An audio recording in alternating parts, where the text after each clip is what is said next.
Hello everyone, আসসালামু আলাইকুম। আশা করি সকলে ভালো আছেন। দেশ ও প্রবাস থেকে যারা আমার এই ভিডিওটি দেখছেন সকলকে জানাই আন্তরিক শুভেচ্ছা ও অভিনন্দন।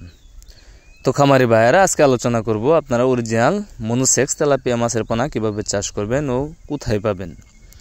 তা আপনারা যারা 100% অরিজিনাল মনোসেক্স তেলাপিয়া মাছের পোনা চাষ করতে চান তারা চাইলে নিঃসন্দেহে আমাদের কাছ থেকে যে সাইজের পোনাগুলো দেখতেছেন এই সাইজের পোনাগুলো নিয়ে চাষ করতে পারেন। কেননা এই মনোসেক্স তেলাপিয়া মাছগুলো আপনার খুব অল্প সময়ে চাষ করা যায়।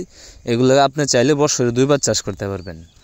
এগুলো আপনার সর্বোচ্চ 4 থেকে 5 মাসে আপনি বাজারজাত করতে পারবেন। মিনিমাম এক একটা তেলাপিয়া আপনার 500 থেকে 600 গ্রাম ওজন বানিয়ে আপনি বাজারে বিক্রি করতে পারবেন। তাই আপনারা যারা 100% অরিজিনাল মনোসেক্স তেলাপিয়া মাছের পোনা চাষ করতে চান তারা চাইলে এই মাছগুলো মিশ্রভাবে চাষ করতে পারবেন, এককভাবে চাষ করতে পারবেন। তাই আপনারা যারা এই মনোসেক্স তেলাপিয়া মাছের পোনা চাষ করতে চান তারা চাইলে যে বাংলাদেশের যে কোনো জায়গা থেকে আমাদের কাছ থেকে এই মাছের পোনাগুলো সংগ্রহ করতে পারবেন। আমরা এই তেলাপিয়া মাছের পোনাগুলো বাংলাদেশের 64 জেলায় হোম ডেলিভারি দিয়ে থাকি। তাই আপনারা চাইলে নিঃসন্দেহে গ্যারান্টি সহকারে আমাদের কাছ থেকে এই 100% পিওর মনোসেক্স তেলাপিয়া মাছের পোনাগুলো সংগ্রহ করতে পারেন। স্ক্রিনে যে সাইজগুলো আপনারা দেখতেছেন এগুলো আপনার 500, 600, 1 কেজি। 1 কেজিতে আপনার 500 থেকে 600 পিস। অথবা আপনারা যারা 1000, 2000, 3000, 4000 লাইনের পোনা খুঁজতেছেন তারা চাইলেও ওই সাইজের পোনা আমাদের কাছ থেকে নিতে পারবেন।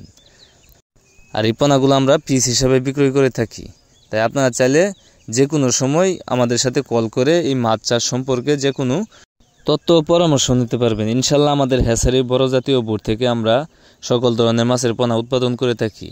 তাই রোগমুক্ত, ভাইরাসমুক্ত পোনা নিতে এখানে আমাদের ভিডিও স্ক্রিনে দেওয়া নাম্বার আছে এবং কি ভিডিও ডিসক্রিপশনে দেওয়া নাম্বার আছে। আপনারা চাইলে যে কোনো সময় কল করে এই মাছের পোনাগুলো অর্ডার করতে পারেন। আর আমার এই ভিডিওটি যদি আপনাদের ভালো লেগে থাকে তাহলে অবশ্যই একটা শেয়ার, একটা কমেন্ট, একটা লাইক দিয়ে রাখবেন। তাহলে পরবর্তীতে আমাদের যে কোনো ধরনের ভিডিও পেতে আপনাদের জন্য খুবই সহজ হবে। তো আজকের এই ভিডিওটি এই পর্যন্তই। সবাইকে আমার এই ভিডিওটা দেখার জন্য অসংখ্য ধন্যবাদ।